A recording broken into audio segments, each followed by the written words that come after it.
Hai guys, kembali lagi bersama saya di channel kita. Terima kasih sudah klik video saya. Semoga kalian diberi kesehatan dan rezeki yang melimpah. Amin. Pada video kali ini saya akan membacakan 5 bab, yaitu dari bab 3881 sampai 3885. Oke, kita langsung aja. Bab 3881. Fei Yanzhong melihat bahwa sosoknya sedikit kusam, dan ketika dia memalingkan wajahnya untuk melihat bahwa ekspresinya sedikit kusam, dia merendahkan suara dan bertanya, "Tuan Yuan, ada apa denganmu?" Yuan Jiku kembali sadar dan berkata dengan suara rendah, "Penatua Fei, petugas keamanan di sini tanpa kecuali semuanya adalah ahli seni bela diri." "Apa?" Fei Yanzhong berseru, "Setidaknya ada lusinan personil keamanan di sini.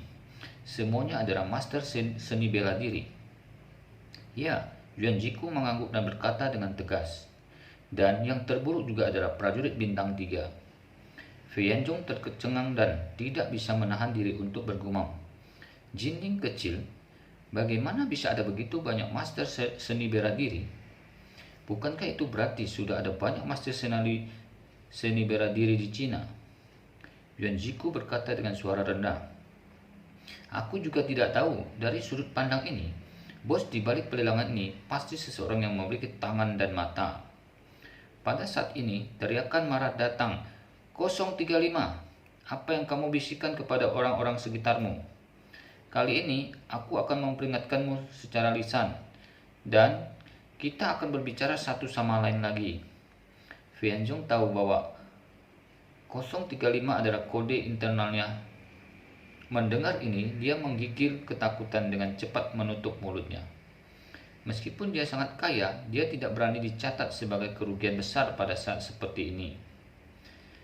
Karena begitu kerugian besar dicatat, jika terjadi permajaan di pelelangan nanti, denda 20% ditambahkan dan akan dibayarkan. Mungkin Anda akan menghabiskan puluhan atau puluhan miliar dolar ekstra, dan itu masih dolar Amerika Serikat. Awalnya masih ada beberapa orang di kerumunan yang berbisik satu sama lain. Tetapi setelah raungan seperti itu, semua orang terdiam, tidak berani mengeluarkan suara. Menurut pengaturan proses, 200 orang kaya yang berpartisipasi dalam pelelangan dan rombongannya memulai pemeriksaan keamanan terlebih dahulu. Adapun 3 VIP sebelumnya, mereka diatur untuk melewati pemeriksaan keamanan setelah semua orang memasuki venue. Oleh karena itu, Ye Zhangquan, Lai Qinhua, dan Ratu Nordik tua semua menunggu pemberitahuan lebih lanjut di kamar masing-masing di gedung administrasi. Ye Chen secara khusus pergi menemui kakeknya, Ye Zhangquan. Lelaki tua itu sedikit bersemangat saat ini dan menantikan pelelangan yang akan datang. Di satu sisi, dia juga ingin melihat apakah dia memiliki kesempatan untuk bersaing memperebutkan Hui Jundan. Di sisi lain, dia tahu bahwa semua orang yang datang di hari ini adalah orang kaya atau bangsawan, dan bisalah hadir sebagai VIP kali ini sudah terjepit.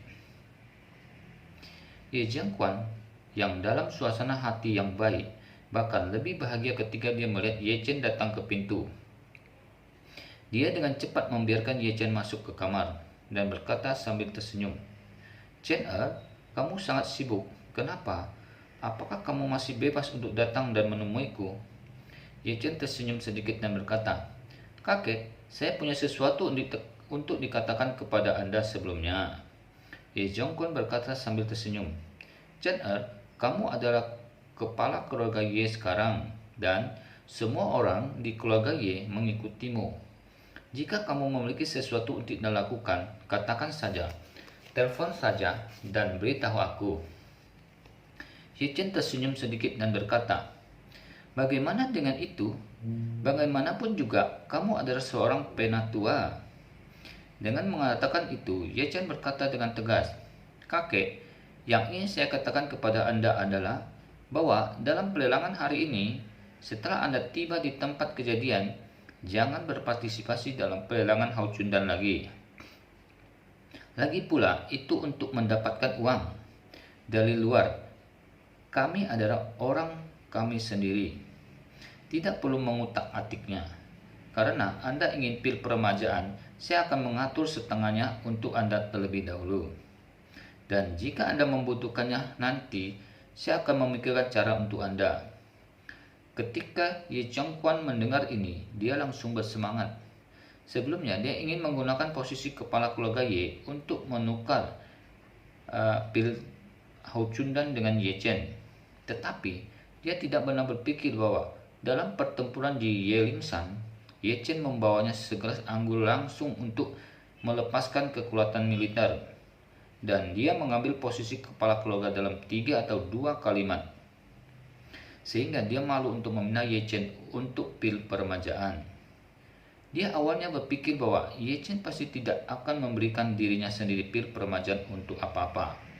Tetapi dalam sekejap mata, Ye Chen benar-benar memberinya kejutan besar. Meskipun hanya ada setengah, bagi Ye Zhongguan, mereka sudah sangat puas. Kita lanjut lagi, bab 3882. Pada saat ini, Ye Zhongguan sangat bersemangat dan suaranya agak tidak jelas. Chen apakah kamu benar-benar ingin memberi kakek setengah pil peremajaan? Ye Chen tersenyum sedikit, mengangguk dan berkata, bisakah saya masih bercanda dengan Anda tentang hal semacam ini? Jangan khawatir, pil peremajaan setengah ini akan diatur untuk Anda malam ini di lokasi lelang. Ketika saatnya tiba, Nona penyelenggara Song, saya akan berterima kasih kepada Anda di depan umum atas dukungan Anda untuk pelelangan, dan kemudian memberi Anda setengah pil peremajaan di tempat. Dan yang harus Anda lakukan adalah meminum setengah pil peremajaan di depan semua orang. Ye Zhongguan tidak pernah berpikir bahwa pada pelelangan malam ini dia akan mendapatkan apa yang dia inginkan, dan dia tidak bisa menahan kegembiraan. Dan seluruh orang sangat bersemangat sehingga dia bergidik dan berkata dengan sangat gembira, Chen jangan khawatir, aku akan mengikuti perintahmu.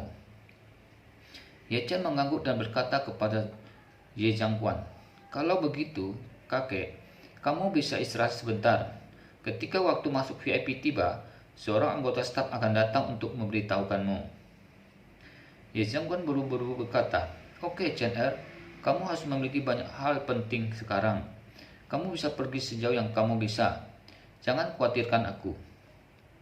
Oke, Ye Chen berkata, kalau begitu, aku pergi dulu. Ye Zhongguan berkata tanpa ragu, aku akan mengirimmu keluar. Ye Chen berjalan keluar dari pintu. Ye Zhongguan berbalik dan berkata, kakek, silakan tinggal. Bagus.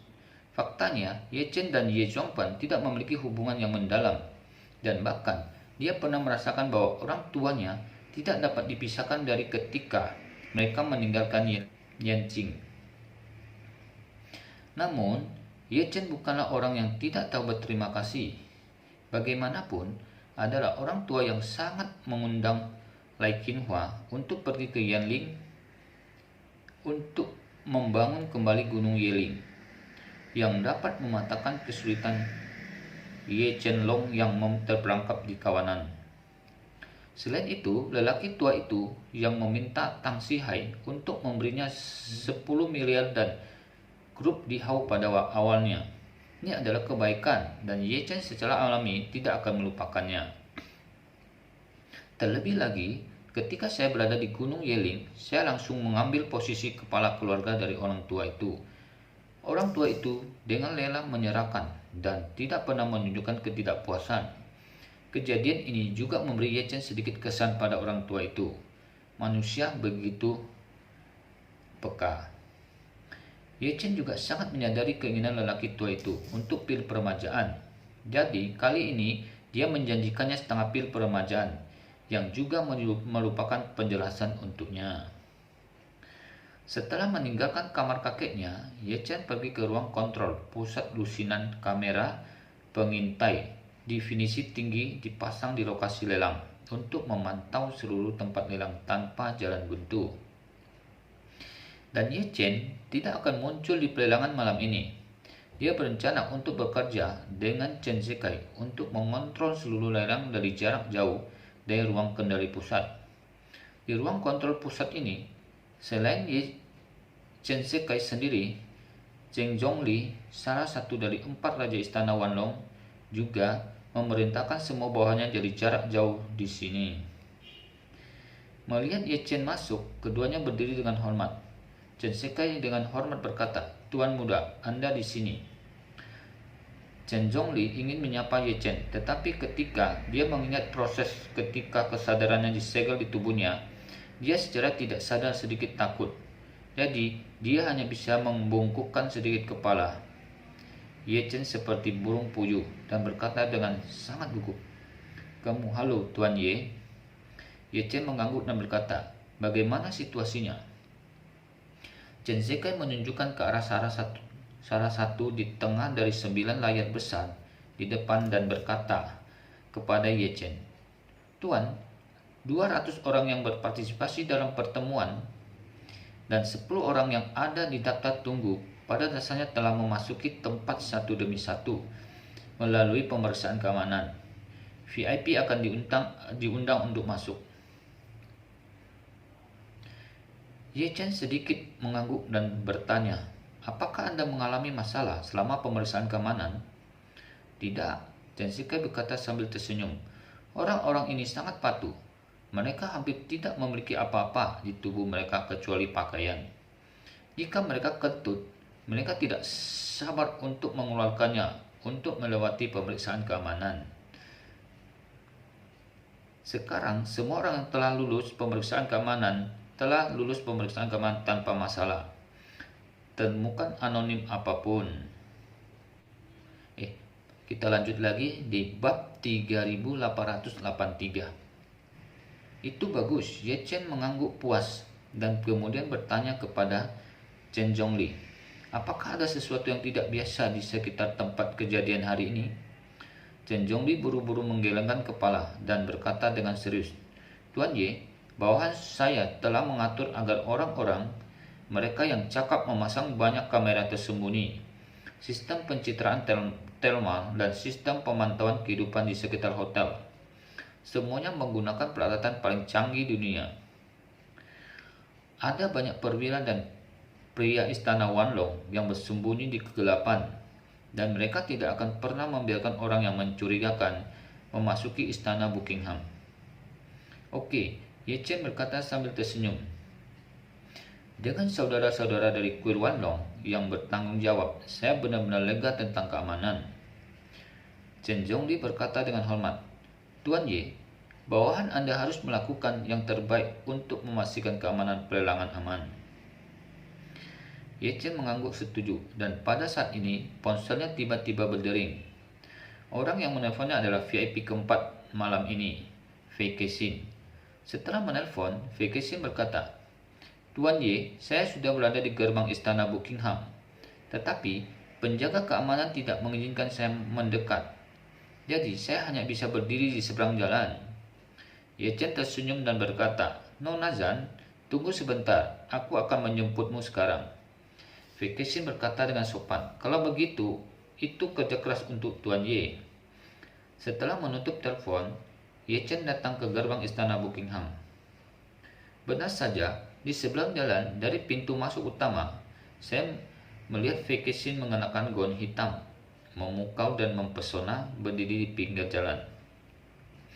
Melihat Ye Chen, Fei Kexin berlari dari seberang jalan, dan seorang prajurit istana Wanlong di sebelah Ye Chen segera berkata, "Bu, saya sudah memperingatkan Anda, hotel kami saat ini ditutup untuk umum.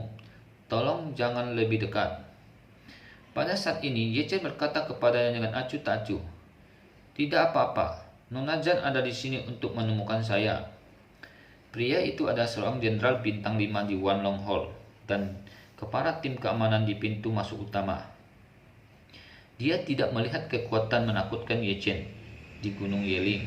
Mendengar kata-kata Ye Chen, dia segera membungkuk hormat dan berkata, "Maafkan aku, Tuan Ye." Saya tidak tahu bahwa wanita ini adalah teman Anda. Tolong jangan salahkan.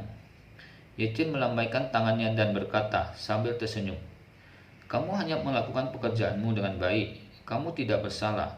Dan tentu saja kamu tidak perlu meminta maaf kepadaku." Pria itu berkata dengan cepat, "Terima kasih Tuan Ye atas pengertian Anda." Pada saat ini, Fekeshin tidak terkejut. Dia tidak berpikir bahwa pria ini benar-benar menyebut dirinya bawahan di depan Ye Chen. Dan dia sedikit lebih ingin tahu tentang identitas Ye Chen. Setelah beberapa saat, dia datang untuk berdiri di depan Ye Chen, tersenyum sopan dan berkata, "Maaf Tuan Ye, tapi saya harus merepotkan Anda untuk datang dan menjemput saya." Ye Chen tersenyum ringan dan berkata, "Hanya sedikit usaha, Nona Zhang tidak harus sopan." Bagaimanapun, Ye Chen memberi isyarat undangan dan berkata kepadanya, "Nona Zhang, silakan masuk." Oke, Fekeshin mengangguk dan mengikuti Ye Chen ke dalam Buckingham Palace Hotel. Saat dia berjalan, dia pura-pura terkejut dan bertanya kepada Ye Chen, "Tuan Ye, apa harta besar dalam pelelangan hari ini? Saya belum pernah melihatnya begitu banyak petugas keamanan sebelumnya." Ye Chen tidak menyembunyikannya dan berkata dengan santai, "Item terakhir dalam pelelangan malam ini adalah sejenis ramuan obat yang disebut Hao Chundan, yang tidak hanya dapat menyembuhkan semua penyakit, tetapi juga membuat orang melihat ke masa lalu dan terlihat lebih muda selama 20 tahun. Fekeshin pura-pura sangat terkejut dan bertanya, "Apa benar-benar ada obat ajaib di dunia ini?" Ye Chen tersenyum main-main dan berkata, "Kebetulan akan ada aturan khusus dalam pelelangan malam ini. Mereka yang telah berhasil mendapatkan Hao Chundan harus mengkonsumsi Hao Chundan di tempat, dan kemudian Anda akan dapat melihat keajaiban obat ini dengan mata kepala sendiri." Oke, kita lanjut lagi ke bab 3884. Fekeshin telah lama memahami prosedur dan persyaratan lelang Hao Chundan. Namun, di depan Ye Chen, Fekeshin masih pura-pura terkejut dan mendengarkan perkenalannya. Ye Chen pun sengaja pura-pura bahwa dia masih percaya bahwa Fekeshin adalah Sanveer dari Prancis hanya untuk bermain di tempat kejadian.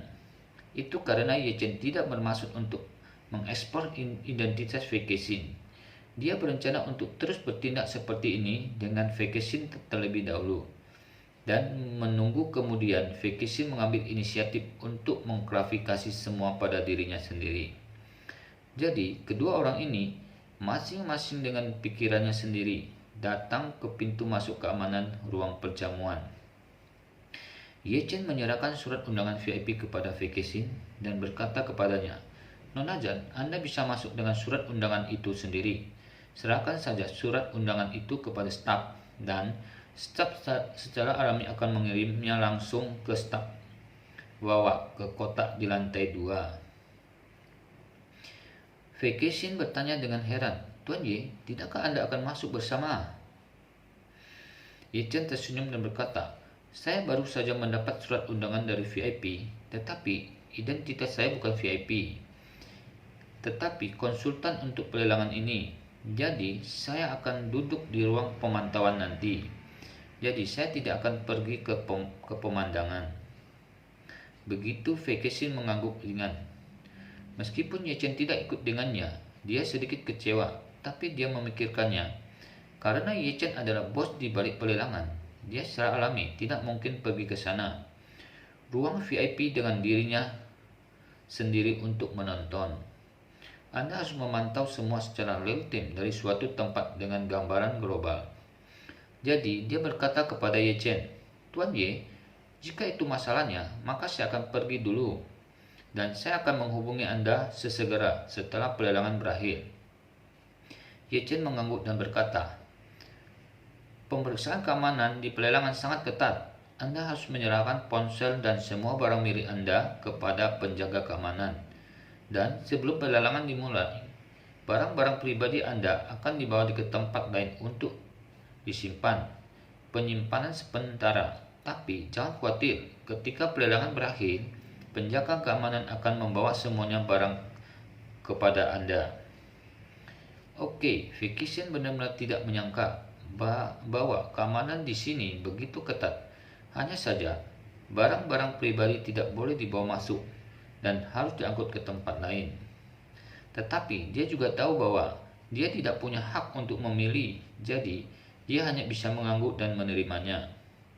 Setelah itu, Ye Chen mengucapkan selamat tinggal kepada Vacation, memintanya untuk pergi ke pemeriksaan keamanan dan bersiap untuk kembali ke ruang pemantauan. Lokasi ruang pemantauan ada di dalam kotak di belakang ruang perjamuan. Bagaimanapun, tempat pelelangan ini untuk sementara direnovasi oleh Departemen Catering Hotel. Selain aula perjamuan terbesar, ada beberapa kotak perjamuan kelas atas.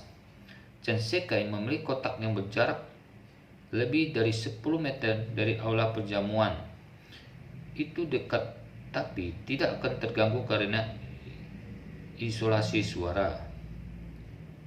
Adapun kotak-kotak ini, selain ruang pemantauan, ada juga ruang sementara untuk Song Wanting. Karena Song Wanting akan menjadi juru lelang untuk lelang malam ini, dia menunggu di ruang tunggu ini. Ketika Ye Chen melewati pintu ruang duduknya, pintu baru saja terbuka dan Song Wanting hendak keluar. Ketika dia menabrak Ye Chen, matanya yang cerah tiba-tiba penuh kejutan dan dia berseru, "Tuan Ye." Ye Chen tersenyum dan berkata, "Bagaimana persiapanmu?" Song Wanting menguncang kartu yang penuh dengan manuskrip di tangannya dan berkata dengan segetik gentar, "Pekerjaan persiapan hampir selesai sangat awal, tetapi saya sedikit gugup." Berbicara, dia tersenyum ringan dan menjelaskan, "Sejujurnya, saya belum pernah menjadi juru lelang sebelumnya, dan yang lebih penting, orang-orang yang datang di pelelangan kali ini pada dasarnya berpengetahuan luas dan kaya. Saya khawatir saya tidak cukup bermain baik untuk menunjukkan lelucon kepada mereka." Ye Chen tersenyum dan menghibur. "Sebenarnya, Anda tidak perlu gugup sama sekali. Kelompok orang yang datang ke sini malam ini dapat melakukannya untuk martabat pil peremajaan. Jadi, tidak peduli seberapa baik atau buruk Anda, tidak ada orang yang akan berani melihatmu dan tertawa." Oke, kita lanjut lagi ke bab 3885. Song Wanting mengangguk ringan dan berkata dengan malu-malu, Sebenarnya, saya terutama takut bahwa saya tidak akan tampil baik dan mengecewakan Anda, Tuan Ye." Ye Chen berkata dengan tersenyum, "Tidak, hari ini adalah pasar penjualan kami. Selama pil peremajaan dikeluarkan, tidak peduli seberapa buruk kami melakukannya, mereka mungkin akan melemas kepala mereka dan ingin berpartisipasi tahun depan. Jadi, Anda tidak pergi dengan berani dan tanpa ragu-ragu. Mainkan dengan baik atau tidak." Setelah Song Wanting mendengar apa yang dikatakan, kegugupannya benar-benar meledak. Dia sedikit mengangguk dan berkata, "Oke, Tuan Ye, saya sudah mengerti." Ye Chen bersenandung, mengingatkan sesuatu dan berkata, "Ngomong-ngomong, ingat, saya awalnya ingin mengundang kakek Anda untuk menghadiri lelang ini sebagai VIP. Tetapi, kemudian saya memikirkannya. Tidak lama setelah Anda mengambil alih grup Song, itu semacam kesempatan harus membiarkan Anda, kepala baru keluarga Song, keluar dan tunjukkan diri Anda dengan baik. Jika Anda mengundang Song tua itu lagi, itu akan tampak agak berlebihan.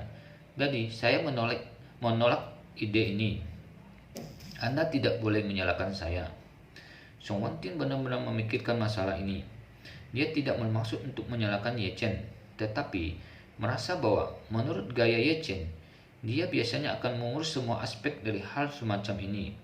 Dan dia biasanya akan mengurus apa yang harus dia urus, atau bahkan apa dia mungkin tidak peduli.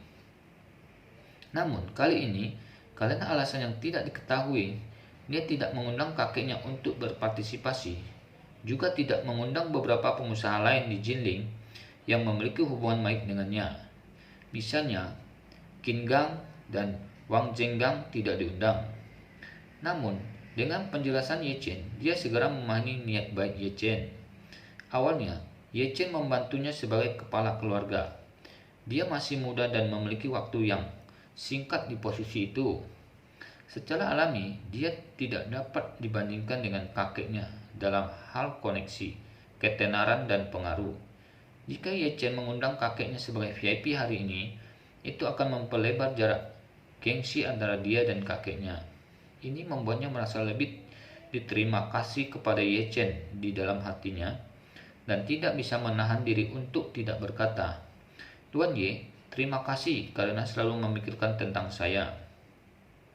Ye Chen tersenyum ringan dan berkata dengan serius, "Saya tidak hanya memikirkan Anda, tetapi saya memiliki beberapa keegoisan lain seperti batas tertentu." Setelah berbicara, Ye Chen melanjutkan, "Bagi saya, selain pertimbangan Anda, saya juga khawatir bahwa saya akan mengundang terlalu banyak kenalan dan koordinat saya akan terungkap. Terutama Qin Gang, Wang Zhengang, Hong Lu, dan Tuan Song. Jika saya mengundang mereka semua ke meja VIP, mereka akan tertarik hanya perlu menyelidiki hubungan sosial orang-orang ini, dan mereka akan dapat segera menemukan saya. Jadi, aku tidak mengundang teman-teman lokal kali ini, tidak hanya untukmu, tetapi juga untuk menyembunyikan diriku lebih baik. Total ada 4 tamu VIP malam ini. Selain Vacation juga menggunakan identitas palsu, itu adalah Tuan Ye, Lai Qinhua, dan Ratu Tua Eropa Utara.